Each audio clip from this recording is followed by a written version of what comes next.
He makes me think of cats, not a sexual term. It's like, that's a female dog. It's not you, Nikki Haley. I'm not calling you that. Well, how do we avoid this stuff? You do what's best for you and your family. What's going to be the biggest issue on voters' minds? It's 100% the border. The grassroots candidates in this primary election, what do you think? They got a shot this time? I think they're going to kick ass and take names. We will see a shift in Texas politics that could last a generation. So what would they be willing to do to ensure that doesn't happen? Roll out the big guns, literally, of Michelle Obama. Oh, those are big guns.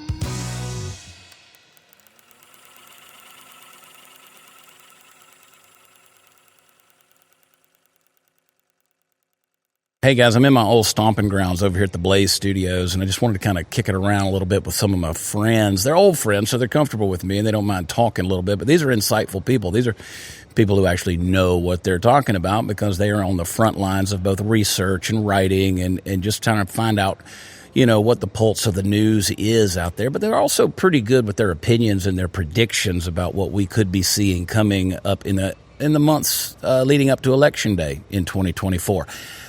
I don't know that anybody can guess the scenarios that, well, I'll just say this is as wild as your imagination can go, right? Because these days, who knows what people are capable of? And I don't think the country's ever been more divided since maybe, 1863 at the advent of the actual Civil War. So let's get a little bit of their insight and hear their takes, and maybe we can have a little fun with it and try not to get banned from, social media platforms. Let's take a look. So I was having I had a conversation the other day about you, Alex, and because Alex Stein needs no introduction. Gas prices way too high. Vladimir needs to die. I just want to say you guys are a poor representation of the youth of our nation.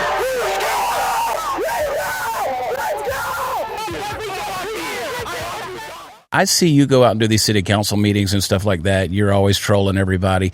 You're never home. You're always on a plane. You're always going to another city to do this stuff. Like, I don't have the energy to do that stuff. People say, Chad, why don't you go out and do what Alex does? I'm like, no. You're lying, dude. You travel just as much as me. No, I mean, you go on the road every weekend and literally perform in front of, thousands of people. So the grind is the grind. If I don't do it, if I'm not going forward, then I'm going backwards. So, dude, I don't have a choice. Yeah, but here's the deal. When I show up, people have bought tickets and they adore me. They love me. They don't like me. The places I go, they don't like me. That is true. It's totally different. But, dude, I was talking to somebody about this. I was talking to Ryan Long. There's something in my head, Chad, where you go to an audience and you do want to win them over. And sometimes I do want to win the audience over. But, dude, there's nothing more than I like than being the heel sometimes. Mm-hmm. And I know you probably do this some nights you're not feeling it, where you almost kind of like to mess with the audience instead of, kowtowing to them and trying to ingratiate yourself and make them like you. So it's kind of fun to go to these city council meetings because I'm not. I'm doing the opposite. It's like a stand-up comedy bit. I want to win you over. I want you to like me, be ingratiated to my viewpoints. But a city council meeting, it's like, no, F you, dude. You have to listen to whatever I say.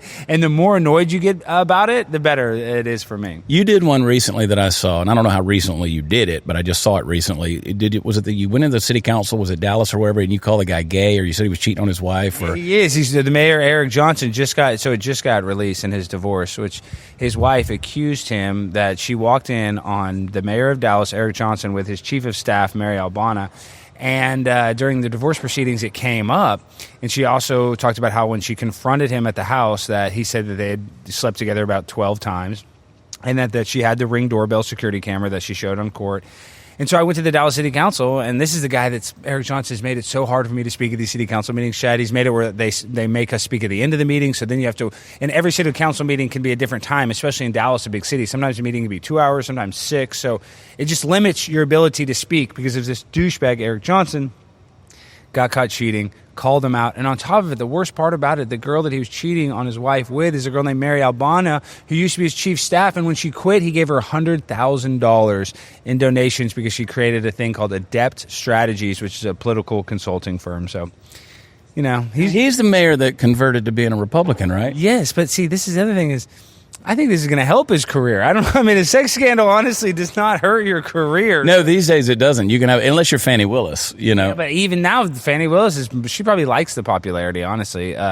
No, on a serious note, he is a scumbag. He's not like right wing by any means, but I think he wants to run for senator. So if he's going to be a senator, it's going to be a conservative seat usually. So I think that's why he's trying to do it. He's trying to appease both sides. Yeah, everybody, including people that work with me and for me, they were sending me the stuff about him becoming a Republican. They're like, "See, we're winning." I was like, "No, not with this guy. You guys," and I'm never wrong. So I was like, "No, you're not winning on this deal." Fannie Willis, like you talk about her, she'll probably they'll give her a job on MSNBC if they saying she's going to fail upwards. She's going to be a martyr or a hero to these people. So I don't know. This scandal is probably not bad at all. I mean, Gavin Newsom when he was mayor, slept with his chief of staff's wife, and that didn't even affect him. You know that? I mean, I'm just saying these guys are all perverts. They're all scumbags. I mean, Bill Clinton's sticking cigars at Monica Lewinsky's. You know what? So I don't know if sexual scandals really even hurt. I can't get anybody to have sex with me.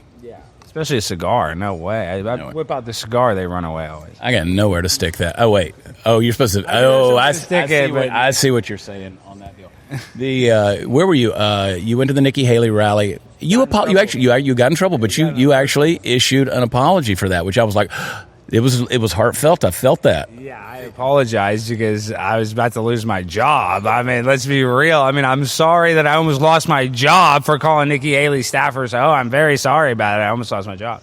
I'm incredibly sorry. That's not fake. I'm still sorry. I'm still sorry. Sorry to the Blaze, not Nikki Haley. Because I felt the contrition on that deal, and I was like, yeah, it's not because I called you and you didn't answer. And I put that on here. I called Chad that Monday, and he didn't answer. I didn't want to text him because I knew. I like to keep myself a little bit separated from the scandal. You know what I mean? I was calling you because when it went viral, so the people that don't know, is I went to Nikki Haley's campaign event here in Dallas, and I called one of her staffers a hoe. I didn't really call her a hoe. I said all the hoes know me because she said she knew who I was.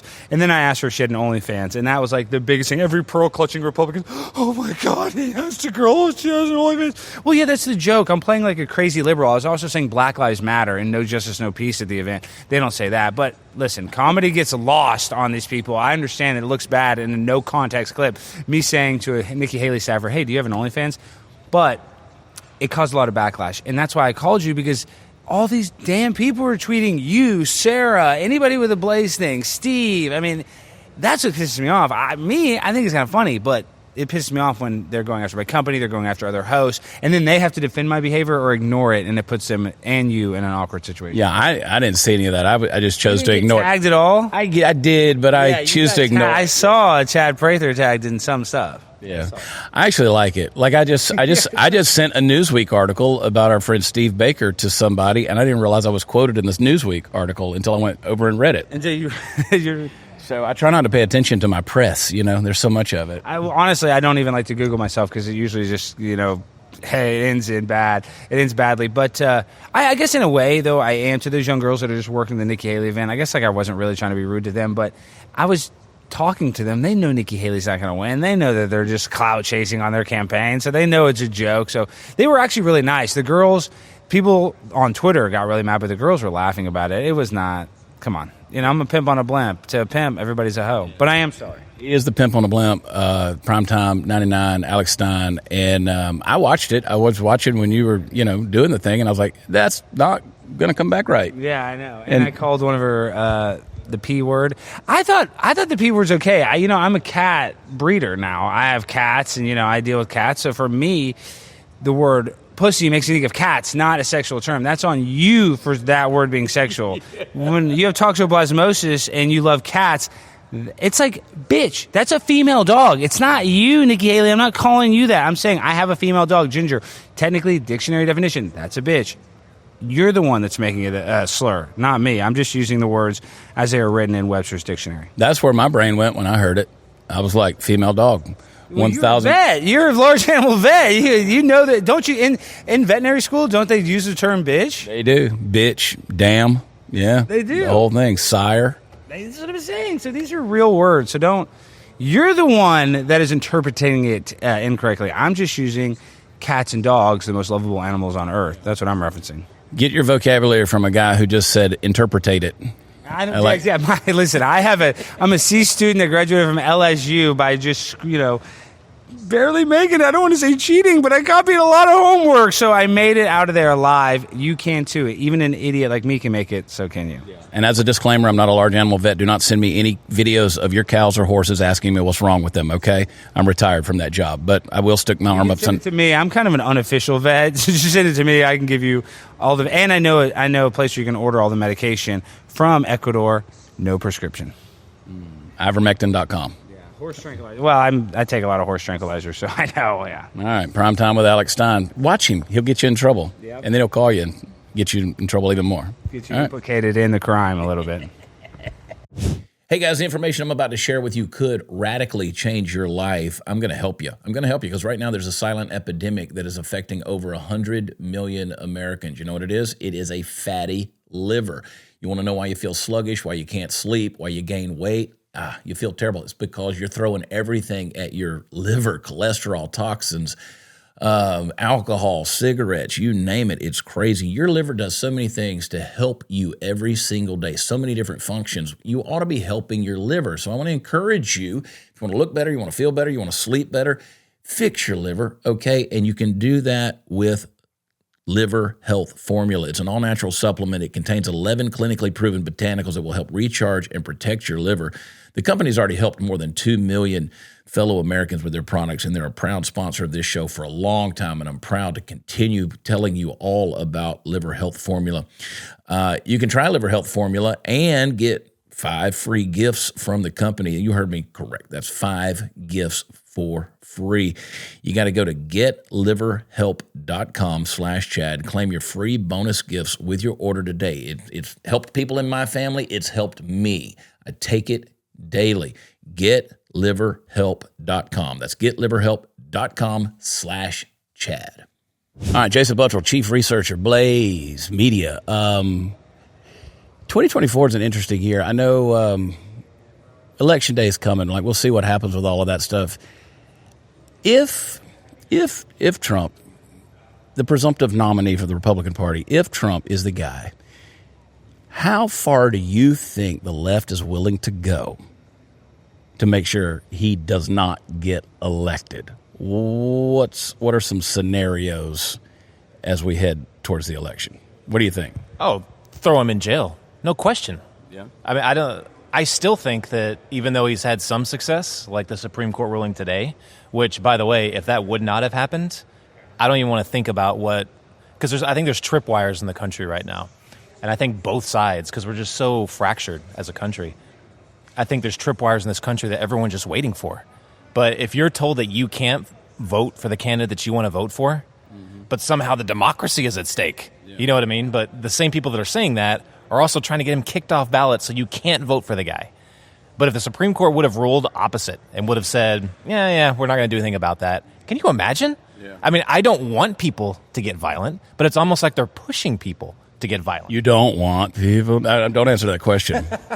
The great political philosopher Whoopi Goldberg said on The View that she thinks that Biden should throw all Republicans into jail, which, of course, is what they always accuse the right of trying to do, right? We've seen how the left can mobilize and burn down buildings, burn down cities, set up chaz and chop zones, throw bricks and, smash, grab, loot, the whole different thing. You talk about there being tripwires. I mean, what does that look like if the right just decided to say, hey, we're gonna take this thing and get it kinetic? I mean, it's about to get physical here. I mean, does that you start choosing up sides and things like that? I mean, is there a scenario whereby that even – how do you mobilize that? What does it look like? This almost sounds like a strategy session. It's not. This is a comedy show. It's a comedy show. Well, I don't think that it'll ever come to that. I really don't. I think that it would have to get very extreme for us to go to those ends. And I also think that both sides would have to have ultimate conviction. My example for that is even the border. Like that's kind of like our red line at this point, not only for the right, but I think a lot of the country is now saying, wait a minute, this is absolutely getting out of hand. And you had the Abbott administration say, like, okay, fine, this is Texas versus the federal government. And, we're going to seize Shelby Park and Eagle Pass. And, we got it from here. Well, I actually have a documentary coming out on Blaze Originals this week where we went down to Eagle Pass. We went with the Take Our Border Back convoy, rode with them, but went down to Shelby Park. And I don't want to give too much away, but let me just say, I now believe that what Texas and Abbott are doing at the down there at the border is one giant photo op. I do not believe they're sincere. I know it sounds sincere. I know a lot of Republican governors have joined in with it because they think it sounds sincere at all. But they could solve this thing like that. President Trump basically did. Biden knocked everything out, but that was mostly political things that they did, phone calls they made, executive orders they signed. They could solve it right now if they wanted to. But it's too politically advantageous for them to make it continue to be an issue that drives us apart. So none of them do. Nobody on the right or the left. They have no issues whatsoever. So I question their entire conviction across the board. Well, I always say on this show, I'm never wrong. And so it being a photo op, I've got a lot of pushback from people who are saying, oh, no, he's doing all of these great and wonderful things. Yeah, well, to me, that's the same as Biden saying we got to pass a bill. I mean, the guy signed 94 executive actions in his first 100 days as president to overturn everything Trump was doing at the border. Now he needs another law passed. I just not buying into that nonsense. And you talk about convictions. You know, Joe Biden's approval rating on any particular topic that's a major hotbed issue amongst voters he never is above like 35% at this stage. I mean, he's consistently 65 to 68% disapproval. So I don't think that those are Civil War level convictions that people have. Like, they're not going to go to battle for Joe Biden. But come November, is Joe Biden the candidate on the ballot? What do you think? Ooh, that's a good question. And I've there's a vote going around the studios up here, and Glenn's involved, Stu's involved. I'm kind of on board that sometime after tomorrow, which is Super Tuesday, I don't know when this is airing, but sometime after Super Tuesday, that he'll be taken off. And I think we will win this no matter what, would be Michelle Obama, Gavin Newsom. Yeah, them together? Yeah. On the same ticket? Yeah. Yeah, that's what I'm thinking. I mean, God, that's frightening. Isn't it? Yeah, I'd rather die. Get your prepper stuff ready. That's what I'm saying. Just get it ready. You know, I've said forever. My prediction has been they'll get to the DNC, they'll get through the convention, and he'll be the guy, and then they can within 3 weeks like replace him with whatever candidate they want. Right? Isn't that the law, or that's the rules with the DNC, yep, or something? Then that person, whoever the candidate's going to be, doesn't have to do any campaigning to get through the primaries. So, you know, here we are. As we say, maybe timestamp, tomorrow as we're taping this is Super Tuesday. But there's no way that guy's on the ballot. I don't think so. No, I don't. I do not think so. No, I mean, your approval ratings, everything, he is gone. I mean, and they are terrified of a Trump win. Terrified. So what would they be willing to do to ensure that doesn't happen? Yeah. Roll out the big guns, literally, of Michelle Obama. Oh, those are big guns. Action Mike. All right, Jason Buttrill, appreciate you, brother. You bet, dude. Yep. Thanks. His predictions always come true. All right, hey, we're sitting here with my friend Jill Savage. She's a host at The Blaze, and I'm getting everybody's takes on 2024. Not the election. How long before we start seeing like wild and crazy stuff, left versus right? I mean, because obviously we're divided. What is your prediction for the next few months heading up to November? You know, I said the summer of riots. I really wanted them to stay back in 2020, but I really don't think that we're going to have nice things. I think that 2024 is going to be just as crazy as the summer of 2020, and we're actually going to level it up because that's what we always do, right? What we did last time, not going to be enough. The movie Civil War comes out in April, so it'll have to wait until after that.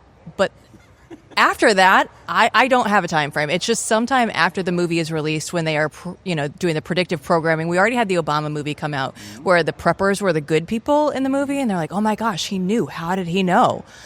It's like that's actually really scary when it's an Obama-produced movie and you see that kind of stuff going on. Well, see, now I'm thinking, because if you think about the movies like, what was it, Hunger Games and Divergent and Star Wars and The Matrix, everybody was on the side of the resistance, right? But that's not true in the real world. Like the people that are resisting the federal government, pushing back against big government or governmental overreach, those are the bad guys. We're the conspiracy theorists. We're the weirdos out there that are floating all these ideas. But that's interesting because So what you're saying basically is we got to get through the movie first. Right. We get through the movie, and then we'll see what happens in reality. But see, I don't ever see people on the right burning down buildings or taking over cities or looting, smashing, grabbing. Do you think we're capable of such behavior? That's not our move, right? That's not what we do. We aren't the George Soros funded, everything is laid out, the bricks are ready to be thrown into the building. That's not our side. But if there's chaos in the streets everywhere, at some point, what does that spill over into, right? You have to protect your own businesses. And, we saw that with the summer of the riots. I think it'll be more self-preservation, protect my business, protect my life, protect my family. And then they'll always spin it into us being the bad people, though. Yeah, and the progressives, that those organizations that don't really exist, those lefty weirdos out there that take to the streets and burn things down. What's funny about that whole deal is they don't have to worry about the legal consequences from anything that they do. You know what I'm saying? So they don't have to worry about anything. You and I get put under the jail for just being within a quarter mile of the Capitol building on January 6th. J6ers are in prison for 18 years without doing really much of anything, and the district attorneys everywhere are getting liberals off and actually going out and helping them fund their court cases and making sure that they can get out of jail with nothing to lose. Nothing to lose. Well, Jill Savage, I hope you're not right. Like, I don't know. Too. Like, first of all, look at me. I'm sitting on this couch. I'm like fat and dumpy. I look like Jabba the Hutt. There's no way I can't run down the street and fight anybody. Like, I talk tough online, but nobody's scared of this at all. Like, you're still lithe and skinny. Like, you could still move. No, but I've seen your Instagram videos, and I've seen the safe, which is an entire room. So I think that you're a little bit better off, but there's nothing there because unfortunately they all fell in the bottom of a river at one point in time. So yeah, but at one point in time you were ready to go. Strapped. My gun collection is renowned at this point. Somebody asked me recently, they said, how many guns can you shoot at one time? I was like, I can surprise you. How many appendages does a man have? Trust me, we can pull a trigger. Okay. Jill Savage, we're here hoping that she's not correct. Same. Yeah. Nailed it. Hey guys, let me talk to you a little bit more about my friends over at United Patriot Coin because they have an incredible deal going on right now. The price of gold recently hit an all-time high, and the gold to silver price ratio is close to a record high as well, which means that silver is lagging the price of the growth of gold and is primed to make a move even higher. What are you going to do about it? United Patriot Coin, well, they stock a huge variety of gold and silver, but the coins and the bars, and they will help you start or add to your precious metals stockpiled. So take advantage of them because United Patriot Coin, they've created a special promotion right now exclusively for the Chad Prather Show listeners and viewers that'll help you get started with metals investing. So with this offer, you can get 4 ounces of pure investment quality silver, including shipping, for only $100. That's a good deal. You're going to get 4 coins. Each one of them is going to contain a 1 troy ounce of silver. Pure silver, by the way. You can choose from designs like the Don't Tread on Me, Right to Bear Arms, the Indian Heads, the Lady Liberty, a whole bunch of others. It's really cool. So it's too good of a deal to put on hold. You need to call them or visit the website right now. I tell you what, actually, here's what you have to do. You have to call them in order to order this deal. Call United Patriot Coin's Texas-based team at 844-202-7834, 844-202-7834. You got to call them to get this deal. United Patriot Coin knows that 4 ounces isn't enough to make a difference in your financial portfolio, but they want to make sure that they put out an offer that everybody can take advantage of. It's a great place to start. Once you see how they work, you're going to get to know them, and you're going to have a chance to talk to their experts about building out a custom precious metal portfolio for the larger nest egg you're really trying to protect. So learn more about them. You can see their inventory at UnitedPatriotCoin.com. Mention Chad Prather silver offer when you call them. The number 844-202-7834. Call them today. So here's the thing that a lot of folks don't realize, and that is the state of Texas, similar to the state of California, is very influential to things that happen in the rest of the country. The reason being is because, well, they're big and they have a huge population. They have a huge say in the national outcome of the way things work on a federal level in the United States, but also their economies are so big, coupled with the fact that they are border states. And so much of what's happening and being talked about in our nation right now is because of people coming across the border.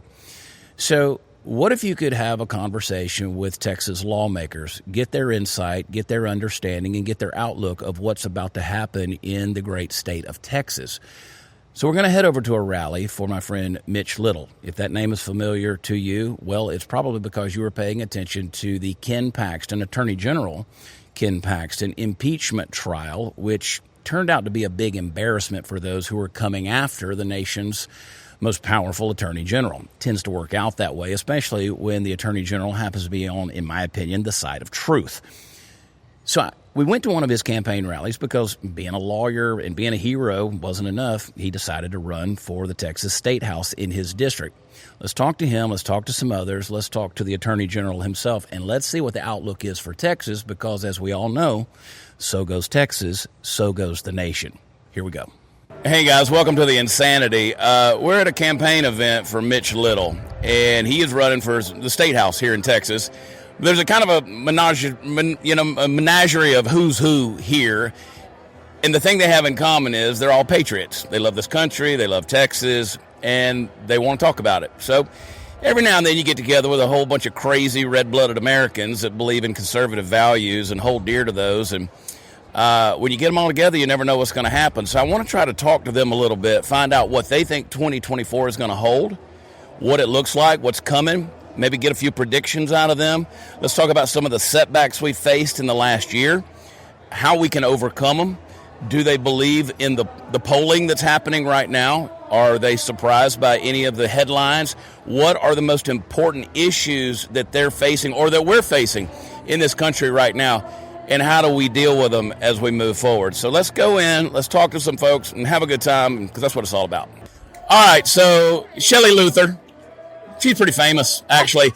I know you hate it, but everybody knows the news story about the whole salon owner shutdown. You're sick of being called a salon owner, and you're a friend of mine, and you're a lot more than that, obviously. You're running for the State House. You're running as rep for District 62, which is Grayson County? Yes, Grayson, Fannin, Franklin, and Delta. Now, the specific question I have for you, because this is happening right now, this will air later, but it's happening right now. The CDC has now come out and said that COVID should just be treated like the flu. Now, that's what we've been saying. Did you see this? Did you see that at all? I haven't seen it yet, but it doesn't surprise me. Yeah, well, when you consider how many businesses were shut down and how many lives were ruined and just lost relationships, I mean, everything. I mean, lives were shut down. You lived through that. They literally put you in jail for opening your business. Right. Here in the state of Texas. For the flu. Yeah. For what they're now saying should be treated like the flu. And now they're even saying that 5 days of, quarantining yourself, don't even worry about that anymore. Oh, really? Yeah. Yeah, I just can't with them anymore. I know. I just can't. But I know it's probably going to happen again at some point, and we need to stand up again. Which is my question. So you're running here in Texas. How do we, because we've had some setbacks in the prior years, we know that. What do we need to avoid moving forward? Because I'm reasonably confident in your race. Everything's looking, do you feel like it's looking positive? I think it looks pretty good right now. We're cautiously optimistic. Yeah. Yeah. Well, how do we avoid this stuff in the days ahead? You know, it's crazy, but you know what's best for yourself and your family, and you just do that. That's what I've told everybody for the last almost 4 years now. You do what's best for you and your family, and no one else needs to decide that or get in your way about that. Yeah. Well, listen, she's a hardened criminal. She's done time. All right. I've worn the stripes. So let me tell you, when she says it, you better take it, because she'll punch you in the mouth with it. She's seen some things. I learned that in prison. that in prison. All right. Well, good luck heading into this thing. You bet. Thank you.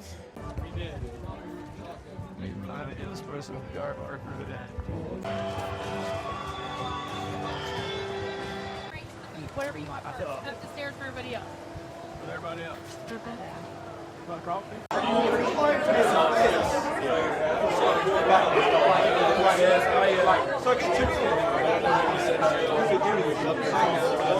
They've tried to get me here to do a show for a long time. And this is the first time I've ever been here. Different kind of thing. Sara Gonzales, the host of Sara Gonzales Unfiltered. You're looking very fringy today. Are you on the fringe? I am. I am a MAGA extremist on the fringe right. I heard a rumor that you're actually a man that transitioned into a woman. I saw the science on Twitter. Did you have a response for any of that? I think the evidence speaks for itself. We'll take a look later. I kid. All right, we're up here with all of these other, all these candidates. A lot of them are running for state house positions. You think grassroots candidates can win at all anymore at this stage in the game with the way things are? In this climate, yes, because the Rhinos have pitted themselves so heavily against the grassroots, especially with the impeachment of Ken Paxton. I think that flipped a switch in a lot of people and got them more active and involved. And I think if it's going to be a time, it's going to be now. So you think a lot of the Rhino Republicans kind of self-sabotaged through the Ken Paxton impeachment and the setbacks, and now with the border and a lot of different issues. Let me ask you, going into this next few months before November, what's going to be the biggest issue on voters' minds? Is it the economy? Is it the border? What do you think? It's 100% the border. It's the border and the crime that is being, imported into our country. And you could say the economy is even part of the border issue because it's a drain on everything. It's a drain on our resources. It's an increase in crime. It's a drain on our economy. It's a drain on everything. And it's all ties back to the border. The polls have Trump. And this is the last question I'll ask you. You can go back to being you. I'm still me. Yeah, I know, you sort of. My face is so baby-faced. Look at it. I shaved it. I woke up this morning. I was like, what did you do? My beard was looking so good. The polls, New York Times actually came out and showed the polls showing Trump 5 points solidly ahead of Biden. Do we believe the polls at all anymore when you got that coming out, even though it's favorable towards Trump? What do you think? I would say I would believe it only because Biden has done so poorly for such a long time. But I wouldn't bank on it so much as to say don't go vote, right? Like every vote counts and we need the process to play out the way that it should in order for all of that to be secured. But it wouldn't surprise me. I mean, all of these independents who wanted Biden in because they thought, oh, Trump tweets mean things, they're now seeing the ramifications of putting Joe Biden in. And I don't think they want another 4 years of that. Well, I know that the other polls, the Fox poll showed that Biden on every critical issue has a disapproval rating between 65 and 68% on every single critical issue. So we'll see what happens. Now you've been Katie Sims. You've been on the campaign trail a lot this year. I'll ask you what I asked some others. Do grassroots candidates in the past they've had a hard time? Do grassroots candidates in this primary election? What do you think? They got a shot this time? I think they're going to kick ass and take names. Why do you think so? I think from everything we're seeing in the field, the calls we're getting, the texts we're getting, the donations we're getting, people are fed up. They're ready to change this stuff in Texas. We're ready for grassroots candidates. Yeah, I think the establishment Republican rhinos have kind of sabotaged themselves a lot with the sham impeachment trial and just the open border. I mean, just not getting things done, no priorities. So I hope you're right on that thing. Looking at on the federal level, looking at the national scene, you think that Biden's going to be the candidate come November? You think he'll be their guy? Nope. I think it's going to be Newsom or Michelle Obama. Yeah, probably a pretty good guess. That's what I've said. Yeah. And I think they'll get through the DNC. He'll be the candidate, and then they'll just replace him. I think they will, brother. I don't think there's any chance Biden goes through November. Yeah. I don't. You get online and you see what everybody's got to say, all the trolls and all the people. I see all the mentions that you get. I get a lot of them, too. You ready to just go out there and kick some ass? I'm ready to kick some ass, brother. And one thing I'm sick of is these rhino politicians, when you call them out to ask them a question. I had one call me a boy this morning, and I said, boy, I'm 20 years older than you. I got your boy that you don't want. Wow. Yeah. And that was an elected politician? From Frisco, Texas. Holy smoke. Wow. I mean, the condescending attitude that these folks have. They don't want accountability. No, I mean, you had Sara Gonzales. She's been escorted out of campaign events. Yep. You've seen it firsthand. Absolutely. And I saw just from the posting that we put out promoting this event, how many people were saying, oh, there's not a single Patriot in that group. Every one of those people in there should probably be in jail. Just the garbage rhetoric from lefty progressives that don't have a damn clue about anything going on. No, they don't. I'll tell you, for us, for me and Jacinta speaking, this is our family. Y'all are our family. If we didn't have y'all, I don't know what I'd be doing, but y'all give me energy, you give me strength, you give me a reason to fight. Yeah. And that's why we're here. I love it, brother. All right. Go back to having fun. Thank you. Jacinta. Why's Texas got to be so big? Look at that tan. You look like me, girl. Yeah, I've been rubbing cream.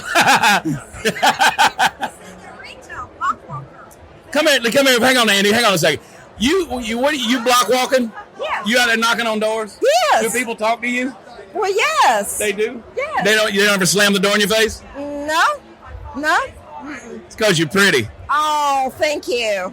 You mean as a snake, too, and I know you could. You kick that door in. You go in there. What's people's response overall when you're out campaigning? Because you've been working on the Shelley Luther campaign. They love Shelly. Yeah. They love because she's the only person, man or woman, that stood up against the tyranny of the government. Yeah. The only one across this country. And she's got the jail time to prove it. And we went to jail for it too. Yeah, got the little tattoo of that little teardrop right there under her eye. Yeah, plus she's easy to look at too. So. I've never paid any attention to any of that. I wouldn't know. Here's the priorities when you come to these campaign events. Thank you, my brother. Andy Hopper. Andy, I'm going to spill that. Cheers. You put your drink down. You drinking a Coke? Yeah. Sal, you always know candidates. They're being good. Yeah. They're being good. Yeah, it's not a good idea to drink and socialize. That's why I'm not running for anything right now. There you go. So you're running for House Seat 64. Yes, sir. Where is that in Texas? So that's all of Wise County. It's the northwest corner of Denton County. Yeah. So anyways, it used to be that we were with Parker County. That's Mike Alcott's district that he's running against now. But man, I tell you what, it's a crazy race. It's a crazy race in that I'm seeing a lot of the Alcott supporters that are really kind of taking on some weird leftist tactics with the attack and the smear campaigns. You mean Rogers? Yeah. Rogers, I'm sorry. Yeah. I mean, it's insane, those tactics that are out there, and it's like... No, it's bonkers. Like, only the left goes after the right for being too far to the right. Like, they're basically absorbing the same attitudes, the same tendencies that the left has, accusing us of crazy things like those neo-Nazis, and it's like, come on, y'all. Are you actually Republicans? Are you going to stand up and support our Republican values? Are you going to basically complain and say that, we're too adamant about some of the things that make Texas, Texas, fighting for, secure borders, fighting for elections to be secure? These are things they don't talk about. They don't want to talk about. So anyways, if you see a mailer, they actually sent a mailer in my district yesterday that attacks Rick Green as being some sort of crazy conservative.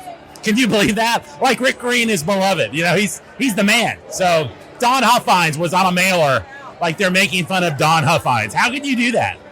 You can't do it. And I mean, not without creating a false, reality.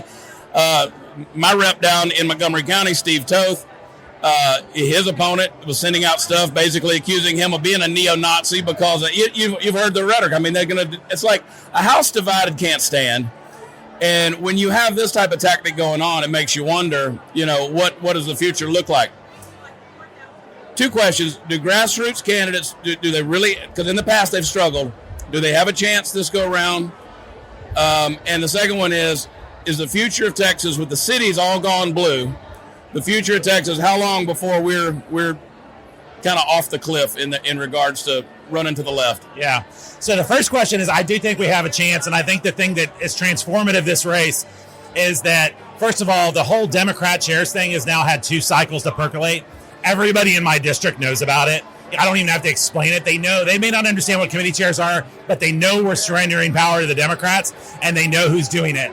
And it takes time for that to sink in. So I think that's one thing. The other transformative thing is this Ken Paxton impeachment. It sucks that, General Paxton had to go through all this, but the fact that he did, especially in rural Texas, people are pissed. They're really mad, and they're ready to stand up. And that's something you really can't really predict, but you're seeing it. People are coming out of the woodwork to stand up for the Attorney General. But as far as what we have a chance, I do think we have a chance because there are so many political refugees from California moving into rural Texas. They may not moving into Denton. They may not be moving into Austin, but they're moving into Wise County. And you can see, like, these people see what is going on in Texas, and they know this is what happened in California. This, like you say, this rhetoric of calling conservatives neo-Nazis and trying to frame them. They're like, they did this in California 20 years ago, where the right absorbed the tactics of the left and started going against real conservatives.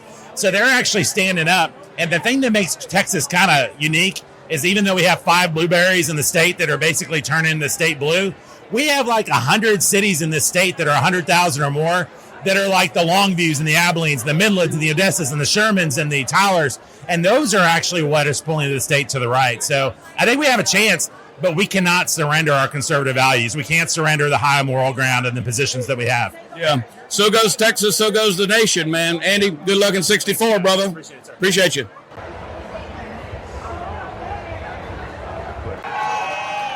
All the factors, Texas for Policy Reform, ART, and Dave Phelan they're going down. We're going to get a bunch of conservatives in there, and we're going to... How many of you know that our Attorney General who just spoke, there was an attempt of a sham impeachment down in Austin earlier this year? Are you tired of candidates that betray your trust? You vote Gina for judge. I'm the constitutional conservative in this race. It's time to take Texas back. I think it's time the conservatives grab the sharpest object available and get in a fight because our institutions have been taken over by the left. Their time is over. This is our time. Let's go out there on Tuesday and take it back. Jay Sherwood, Senate District 30. Thanks.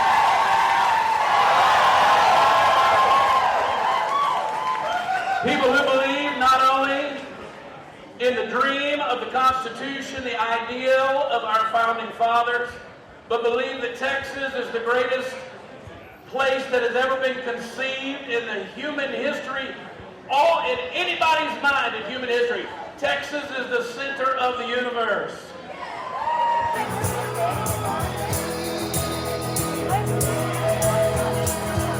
All right, Weston Martinez. Let me tell you something. This dude right here, he'll shock you with his knowledge. The stuff he knows about Texas, the stuff he knows about how this state ought to be working, it'll blow your mind. Are you running for something? Are you about to run for something? What are you doing? I'm working on making sure that we put Joe Biden back in the real nursing home he needs to go into. And I'm about to announce that I'm running for state chair of the Republican Party of Texas so we can secure our elections and secure our borders. Because if we don't secure one, we'll never secure the other. What does that role do? I mean, why is that important? What's the deal there? Well, it's the chairman of the board of directors for the Republican Party of Texas. So you're overseeing all of the party function, which means you're overseeing also the elections, and you're also raising money to get out the vote and to make sure that you're having good quality individuals and making sure the legislature actually listens to the grassroots. But every 2 years we also have a political party where we have the largest political party on the planet to nominate who we're sending to the Electoral College. But in between that, we're running on getting people elected in all these races. But I'm telling you, this is the key on how we beat George Soros and how we secure our elections. And there's some key things we're going to do with that. And people like you that have had a voice will have an amplified voice because we just want the truth, biblical worldview, constitutional worldview that'll let everybody be freer in this state. Because if this state's the only state we have to save the United States of America. And we got to work together to do it. I like that idea of having an amplified voice. I'm all about that, baby. Let's lengthen those tent stakes and rock and roll. Hey, be sure you're following Weston Martinez on social media. He'll blow your mind. And stop feeding the rhinos. No more rhino vision. All right, District 93, Texas State Rep, Nate Schatzline. Why do you do what you do? Oh, man, it's for the next generation. Look, we're out here fighting. And the reality is, that's a great question that a lot of rhinos in Austin need to be asked. Why are you doing what you're doing? Because if it's not to secure the next generation from wokeism, then stop wasting your time and wasting taxpayer dollars. We need real, true fighting conservatives in the Texas House, or else don't run. Yeah, there's a lot of people I think out there that are looking at elections and they're thinking they're not secure. What's the point? I went to the polling place the other day, man, and it was packed. I mean, the lines were out the door. Do you think people are a little more enthusiastic at this point about what they see going on, especially here in Texas after Paxton's trial and just the nonsense they've seen? What do you think? People are angry. People are upset that their values are not being stood for. The reality is, for generations in Texas, we've seen politicians say whatever they need to say to get elected. They prostituted the church for votes. They prostituted Republicans for votes. They prostituted conservative organizations for votes. And now there's a real fine line. What the Paxton impeachment did was it set a line between those that are willing to stand for our values and those that are just going to go along to get along down in Austin. And so to every conservative right now who's looking for who to vote for, here's the 3 questions I ask a representative if I'm going to get behind them. Did you vote for impeachment, or would you? Do you believe in banning Democrat committee chairs because we're the only state that gives power back to Democrats even though we have the majority? And then third, are you going to support Dave Phelan, who has vowed to give Democrats committee chairmanship? Those 3 questions are going to tell you who our conservatives are and who they're not. Isn't it funny that here in Texas we can talk about things and talk about, like the Speaker of the House, Dave Phelan. You can mention that and people all over the country. It's become notorious, right? Everybody knows that. So I think people are realizing how big of a deal what happens here in Texas affects the rest of the country, because everywhere is a border state now. And so what's happening here is going to affect their lives. So I'll tell you this, Nate, if I was starting a boy band, you'd be in it, okay? Thank you. Yeah, you're the man, brother. Appreciate you. Thank you, pal. Love you, pal. Mitch Little, you wore him out in the impeachment sham. I mean, you wore him out. Attorney for Ken Paxton. What in the world made you decide to run for office for House Seat 65 in Texas? I just don't think that the Texas House can be occupied by people who are willing to do that to another Republican or really anybody, Chad. We can't have people who are impeaching other people without evidence. The rule of law has got to matter. It's got to matter to Republicans. I know it matters to the people of this district. It's just about the votes. We need conservative votes in this district, Chad.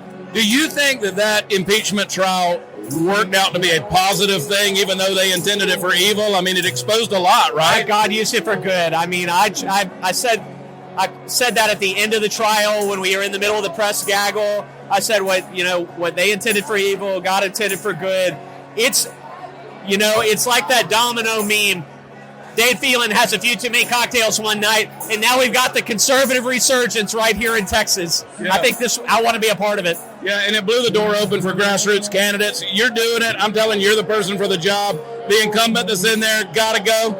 Absolutely, she's got to go. I believe things are going to get better. It's going to start on Tuesday, Chad. I'll tell you this. If candidates like yourself and some of these other candidates that were here tonight end up in the State House again, it's going to be a game changer. The state will change for the better. Yeah. For a very long time. We will see a shift in Texas politics that could last a generation. And that's why I'm doing this. Yeah. It's for these amazing people you saw here tonight who just want to have somebody come home, look them in the eye and say, I was there for you. I love it. Mitch Little, Seat 65, baby.